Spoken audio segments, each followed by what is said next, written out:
نصلی علی رسول الکریم اما بعد اعوذ باللہ من الشیطان الرجیم بسم اللہ الرحمن الرحیم وَإِذَا قِيلَ لَهُمْ آمِنُوا بِمَا أَنزَلَ اللَّهُ قَالُوا نُؤْمِنُ بِمَا أُنزِلَ عَلَيْنَا وَيَكْفُرُونَ بِمَا وَرَاءَهُ وَهُوَ الْحَقُّ مُصَدِّقًا لِمَا مَعَهُمْ قُلْ فَلِمَ تَقْتُلُونَ أَنبِيَاءَ اللَّهِ مِنْ قَبْلُ إِن كُنتُم مُّؤْمِنِينَ وَلَقَدْ جَاءَكُم مُوسَىٰ بِالْبَيِّنَاتِ ثُمَّ اتَّخَذْتُمُ الْعِجْلَ مِن بَعْدِهِ وَأَنتُمْ ظَالِمُونَ وَإِذَا أَخَذْنَا مِيثَاقَكُمْ وَرَفَعْنَا فَوْقَكُمُ الطُّورَ خُذُوا مَا آتَيْنَاكُمْ بِقُوَّةٍ وَاسْمَعُوا قَالُوا سَمِعْنَا وَعَصَيْنَا وَأُشْرِبُوا فِي قُلُوبِهِمُ الْعِجْلَ بِكُفْرِهِمْ قُلْ بِئْسَ مَا يَأْمُرُكُمْ بِهِ إِيمَانُكُمْ إِن كُنتُم مُّؤْمِنِينَ قُلْ إِن كَانَتْ لَكُمُ الدَّارُ الْآخِرَةُ عِندَ اللَّهِ خَالِصَةً مِّن دُونِ النَّاسِ فَتَمَنَّوُا الْمَوْتَ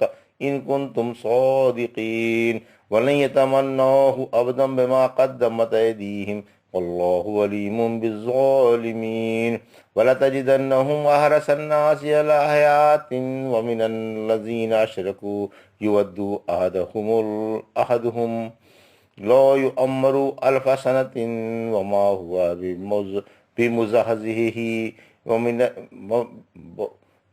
هُوَ بمزحزحه من العذاب أن يعمر والله بصير بما يعملون قل من كان عدوا لجبريل فإنه نزله على قلبك بإذن الله مصدقا لما بين يديه وهدى وبشرى للمؤمنين من كان عدوا لله وملائكته ورسله وجبريل وميكال فإن الله عدو للكافرين۔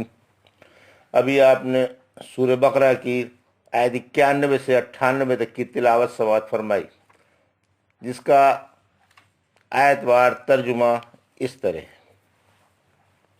وَإِذَا قِيلَ لَهُمْ آمِنُوا بِمَا أَنزَلَ اللَّهُ قَالُوا أَنُؤْمِنُ بِمَا أُنزِلَ عَلَيْنَا وَيَكْفُرُونَ بِمَا وَرَاءَهُ هُوَ الْحَقُّ مُصَدِّقًا لِمَا مَعَهُمْ قُلْ فَلِمَ تَقْتُلُونَ أَنبِيَاءَ اللَّهِ مِن قَبْلُ إِن كُنتُم مُّؤْمِنِينَ وَلَقَدْ جَاءَكُم مُوسَىٰ بِالْبَيِّنَاتِ ثُمَّ اتَّخَذْتُمُ الْعِجْلَ مِن بَعْدِهِ وَأَنتُمْ ظَالِمُونَ۔ آیت 91 اور 92 ترجمہ۔ اور جب ان سے کہا جاتا ہے کہ اللہ کی اتاری ہوئی کتاب پر ایمان لے آؤ تو کہتے ہیں ہم پر جو کتاب اتری ہے اس پر ہمارا ایمان ہے اور اس کے بعد آنے والی کتاب کے ہم کافر ہیں، حالانکہ وہ سچی ہے اور ان کے پاس والی کتاب کی تصدیق کرتی ہے۔ آپ کہہ دیں اگر تمہارا پہلی کتابوں پر ایمان ہے تو تم نے پہلے نبیوں کو کیوں قتل کیا؟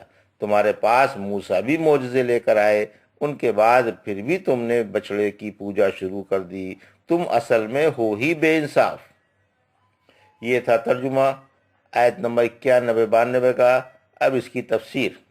آیت 91: جب اہل کتاب سے رسول اللہ صلی اللہ علیہ وسلم پر ایمان لانے کو اور آپ کی پیروی کرنے کو کہا جاتا تو کہتے تورات و انجیل ہی پر ایمان لانا کافی ہے، یہ اس میں بھی جھوٹے ہیں، ان کتابوں پر بھی ان کا ایمان نہیں، کیونکہ انہی میں آپ کی تصدیق مندرج ہے اور آپ کی کتاب بھی ان کی کتابوں کو سچا بتاتی ہے، لہذا آپ پر ایمان لانا عین تورات و انجیل پر ایمان لانا ہے، کیونکہ آپ پر ایمان لائے بغیر تورات و انجیل پر ایمان نامکمل ہے۔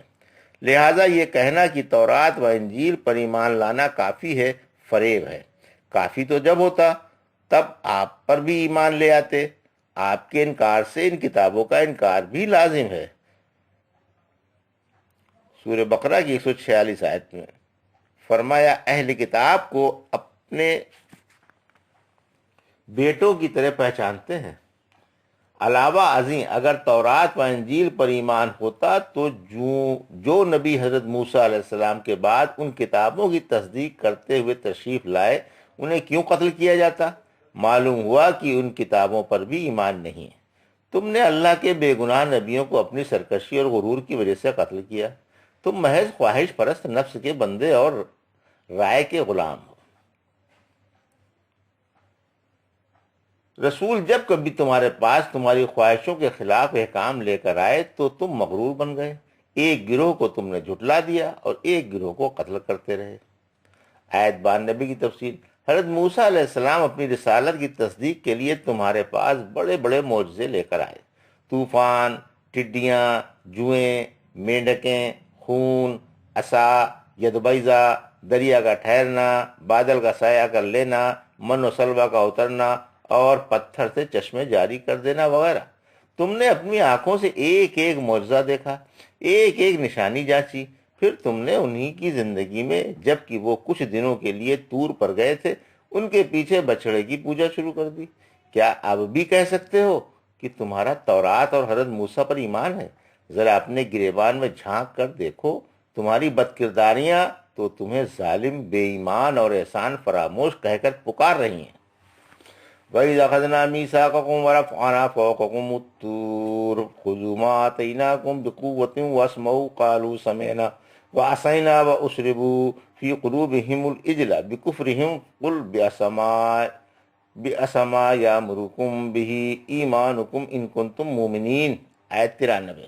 ترجمہ: اور جب ہم نے تم سے عہد لیا اور تم پر طور اٹھایا کہ ہم نے جو کچھ دیا ہے اپنے مضبوطی سے لے لو اور سن لو، تو بولے ہم نے سن کر نافرمانی کی، ان کے دلوں میں کفر کی وجہ سے بچڑے کی محبت رچا دی گئی۔ آپ فرما دیں وہ چیز بدترین ہے جس کا تم کو تمہارا ایمان حکم دے رہا ہے، اگر تم ایمان والے ہو۔ آیت 93 کی تفسیر: اللہ پاک اسرائیلیوں کی غداری اور نافرمانیاں گنوا رہا ہے اور فرما رہا ہے کہ جب انہوں نے اپنے سروں پر پہاڑ کھڑا دیکھا تو ڈر کر احکام توریت قبول کر لیے، پھر جب یہ پہاڑ ہٹا لیا گیا تو پھر بدستور اپنی پہلی حالت پر آ گئے، جیسا کہ پہلے بیان ہو چکا ہے۔ بِسَمَا یَأْمُرُکُم بِهِ ایمانکم، یعنی تمہیں ایمان کا دعویٰ کرتے ہوئے شرم نہیں آتی؟ بار بار غداری، گھڑی گھڑی نافرمانی اور منٹ منٹ پر سرتابی اور ایمان کا دعویٰ۔ تم نے اپنے پیغمبر کے احکام ٹھکرائے، تم نے روح اللہ کو نہیں مانا اور تم رسول اللہ صلی اللہ علیہ وسلم کی مخالفت پر تل گئے، اسی منہ سے ایمان کا پکارتے ہو۔ بھلا اس سے بڑھ کر کون ظالم ہوگا جو بغیر اسلام کو اچھی طرح سے پہچانے اور آپ پر ایمان نہ لائے۔ یہ سب سے بڑا کفر ہے۔ قل ان كانت لكم الدار الآخرة عند الله خالصة من دون الناس فتمنوا الموت ان كنتم صادقين ولن يتمنوه ابدا بما قدمت ايديهم والله عليم بالظالمين ولتجدنهم احرص الناس على حياة ومن الذين اشركوا يود احدهم ولو يؤمر الف سنة وما هو بمزحزحه من العذاب ان يؤمر والله بصير بما یعملون۔ آیت 94 سے 96۔ ترجمہ: آپ فرما دیں کہ اگر آخرت کا گھر دوسروں کے بجائے خاص تمہارے ہی لیے ہے تو موت کی تمنا کرو اگر تم سچے ہو، لیکن اپنے آگے بھیجے ہوئے عملوں کی وجہ سے یہ موت کی تمنا کبھی نہیں کریں گے، اور اللہ ظالموں کو خوب جانتا ہے۔ آپ انہیں دنیاوی زندگی کا بڑا ہی حریص پائیں گے، مشرکوں سے بھی زیادہ۔ ان میں سے ہر شخص کی یہ آرزو ہے کہ اس کی عمر 1000 سال کی ہو، حالانکہ بڑی عمر کا دیا جانا اللہ کے عذاب کو ہٹانے والا نہیں، اللہ ان کے عمل کو خوب دیکھ رہا ہے۔ آیت 94 کی تفسیر: ابن عباس ذرا فرماتے ہیں یہودیوں کو جو نبی صلی اللہ علیہ وسلم کی زبانی بتایا گیا کہ اگر تم حق و صداقت پر ہو تو میدان میں اتر آؤ، ہم اور تم دونوں مل کر حق تعالیٰ سے دعا مانگیں کہ اے اللہ جھوٹا ہلاک ہو جائے۔ یہودی جھوٹے تھے، اس لیے رسول اللہ صلی اللہ علیہ وسلم کے ساتھ مباہلہ کو تیار نہ ہوئے۔ قرآن پاک پہلے ہی بتا چکا ہے کہ یہ مرد میدان نہیں ہے، کہیں چوروں کے بھی پاؤں ہوتے ہیں، اگر مباہلہ کر لیتے تو سب مرے کے مرے رہ جاتے، یہ تو موت سے کانپتے تھے، بھلا کیسے مباہلہ کرتے؟ یہ بدنصیب اچھی طرح جانتے تھے کہ آپ سچے رسول اور قرآن سچی کتاب ہے، مگر حسد و بغض سے ایمان نہ لاتے تھے۔ رسول اللہ صلی اللہ علیہ وسلم نے فرمایا اگر یہودی موت کی تمنا کرتے تو سب مر جاتے اور جہنم میں اپنا ٹھکانہ دیکھ لیتے۔ اگر مباہلہ والے عیسائی رسول اللہ صلی اللہ علیہ وسلم کے ساتھ مباہلہ کر لیتے تو انہیں واپس آ کر بیوی بچے اور مال دیکھنا نصیب نہ ہوتا۔ آیت میں مباہلہ کرنے کو تمنا کرنے سے تعبیر کیا گیا ہے۔ دوسری جگہ سورہ جمعہ میں آیت نمبر 18 میں فرمایا، آیت نمبر 6 اور 7 میں فرمایا، آپ فرما دیں یہودیوں اگر تمہارا یہ گمان ہے کہ لوگوں کے سوا تم ہی اللہ کے چہیتے ہو تو اگر تم سچے ہو تو موت کی تمنا کرو، یہ اپنے آگے بھیجے ہوئے عملوں کی وجہ سے موت کی تمنا نہیں کریں گے، اور اللہ ظالموں کو خوب جانتا ہے۔ آپ فرما دیں جس موت سے تم بھاگ رہے ہو وہ آنے والی ہے، پھر تم اس اللہ کی طرف لوٹائے جاؤ گے جو تمہاری چھپی کھلی باتیں جانتا ہے، پھر اللہ تمہیں تمہارے عملوں کی خبر دے گا۔ یہودیوں کا گمان تھا کہ ہم اللہ کے بیٹے اور اس کے پیارے ہیں اور ہمارے سوا کوئی اور جنت میں نہیں جائے گا۔ رسول اللہ صلی اللہ علیہ وسلم نے اس بات پر انہیں مباہلے کی دعوت دی کہ آؤ ہم سب مل کر جھوٹوں کی بربادی کی دعا مانگے، مگر یہودی ڈر گئے اور مباہلے کے لیے تیار نہیں ہوئے، اور سب کے سامنے ان کے جھوٹ کی پول کھل گئی، کیونکہ اگر انہیں اپنے دین کی صداقت کا ذرا سا بھی یقین ہوتا تو مباہلے کے لیے دوڑ کر آتے۔ اسی طرح رسول اللہ صلی اللہ علیہ وسلم نے وفد نجران یعنی عیسائیوں کو مباہلے کی دعوت دی تھی، جبکہ وہ مناظرے میں بھی ہار گئے تھے اور اپنی سرکشی اور ضد پر سے باز نہ آتے تھے۔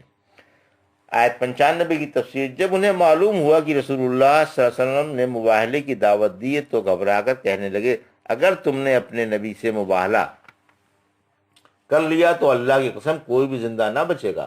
آخر کار مباہلے کے لیے تیار نہیں ہوئے اور جزیے کی ذلت قبول کر لی۔ آپ نے جزیہ وصول کرنے کے لیے ان کے ساتھ ابو عبیدہ کو مقرر کر دیا۔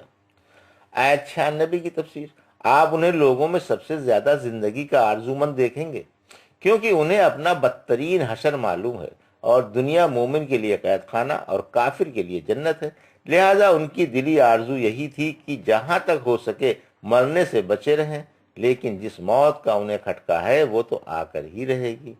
یہودی تو مشرکوں سے بھی جن کے پاس کوئی کتاب نہیں زیادہ لمبی زندگی کے آرزو مند ہیں، اگرچہ ان میں مشرک بھی شامل تھے، مگر خصوصیت سے اہمیت کی وجہ سے انہیں جداگانہ بیان کیا گیا ہے۔ منافق بھی زندگی کے بڑے آرزو مند رہتے ہیں، انہیں کافروں سے بھی زیادہ زندگی پیاری ہوتی ہے۔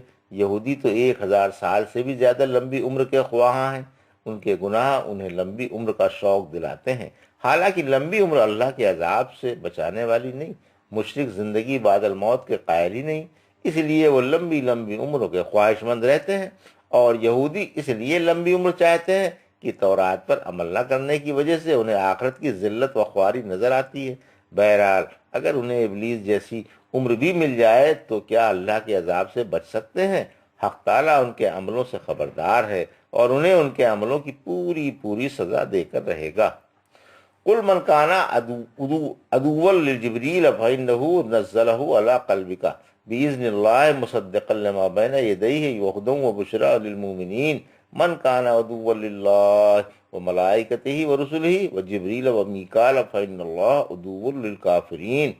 آیت 97 اور 98 ترجمہ، آپ فرما دیں کہ جو شخص جبرائیل کا دشمن ہے تو انہوں نے تو یہ قرآن اللہ کے حکم سے آپ کے دل پر اتارا ہے، جو اپنے سے پیشتر والی آسمانی کتابوں کی تصدیق کر رہا ہے اور ایمان والوں کے لیے ہدایت و بشارت ہے۔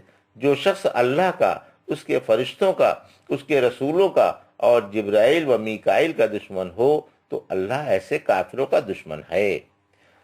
آیت 97 کی تفسیر، یہودیوں کا خیال ہے کہ جبرائیل ان کے دشمن اور میکائیل دوست ہیں۔ یہ آیت ان کی اسی عقیدے کی تردید میں اتری۔ اس عقیدے کی تائید آنے والی روایت سے بھی ہوتی ہے۔ جب رسول اللہ صلی اللہ علیہ وسلم ہجرت کر کے مدینہ منورہ تشریف لائے تو عبداللہ بن سلام نے بھی سنا کہ آپ تشریف لائے ہیں۔ عبداللہ اپنے باغ میں کام کر رہے تھے، کام چھوڑ چھاڑ کر آپ کے دیدار گہربار کے لیے آ گئے اور آپ سے ملاقات کے بعد کہنے لگے، میں آپ سے 3 باتیں پوچھتا ہوں جن کا جواب ایک پیغمبر ہی دے سکتا ہے۔ قیامت کی پہلی شرط کیا ہے؟ شروع میں جنت والوں کو کون سا کھانا ملے گا؟ بچہ ماں باپ کے مشابہ کیوں ہوتا ہے؟ فرمایا، ابھی ابھی جبرائیل نے مجھے ان باتوں کی خبر دی ہے۔ بولے جبرائیل نے؟ فرمایا ہاں۔ بولے یہ فرشتہ تو یہودیوں کا دشمن ہے۔ پھر آپ نے یہ آیت پڑھ کر سنائی۔ پھر فرمایا کہ قیامت کی پہلی نشانی ایک آگ ہے جو لوگوں کو مشرق سے مغرب کی طرف ہانک کر لے جائے گی اور سب کو جمع کر دے گی۔ جنت والوں کا پہلا کھانا مچھلی کے کلیجی کا ٹکڑا ہے اور جس کا پانی غالب ہوتا ہے بچہ اسی کی شکل اختیار کر لیتا ہے۔ یہ جواب سن کر عبداللہ نے فوراً کلمہ پڑھ لیا، پھر کہنے لگے اے اللہ کے نبی، یہودی بڑے بے وقوف ہیں، اگر انہیں میرے اسلام کی خبر لگے گی تو الٹے مجھی کو بے وقوف بتائیں گے۔ اس سے پہلے کہ میں ان پر اپنا اسلام ظاہر کروں، آپ میرے بارے میں ان سے پوچھیں تو صحیح کہ میں کیسا ہوں۔ چنانچہ جب یہودی آپ کے پاس آئے تو آپ نے ان سے عبداللہ کے بارے میں پوچھا۔ بولے بڑے اچھے آدمی ہیں، نہایت ہی بہتر باپ کے بیٹے ہیں، ہمارے سردار ہیں اور ہمارے سردار کے بیٹے ہیں۔ فرمایا اچھا، اگر وہ مسلمان ہو جائیں؟ بولے اللہ کی پناہ، بھلا وہ کیوں مسلمان ہونے لگے؟ اتنے میں عبداللہ باہر نکل کر کلمہ پڑھ لیتے ہیں۔ کلمہ سن کر یہودی کہتے ہیں یہ بھی برا ہے اور اس کا باپ بھی برا تھا، اور ان میں کیڑے نکالنے لگتے ہیں۔ عبداللہ بن سلام رسول اللہ صلی اللہ علیہ وسلم سے مخاطب ہو کر فرماتے ہیں کہ مجھے اسی چیز کا ڈر تھا۔ آیت 97 کی تفسیر میں مجھ سے، میرے فرشتوں سے اور میرے رسولوں سے، نیز میکائیل و جبرائیل سے دشمنی رکھے تو اللہ اس کا دشمن ہے، اور جس کا دشمن اللہ ہو اس کا ٹھکانہ جہنم ہے۔ الیاذ باللہ۔ یہ تھا سورہ بقرہ کی آیت 91 سے 98 تک کی آیتوں کا ترجمہ اور تفسیر جو ابھی آپ نے سماعت فرمائی۔ بارک اللہ لی ولکم فی القرآن الحکیم ونفعنا ایاکم بآیات الذکر الحکیم۔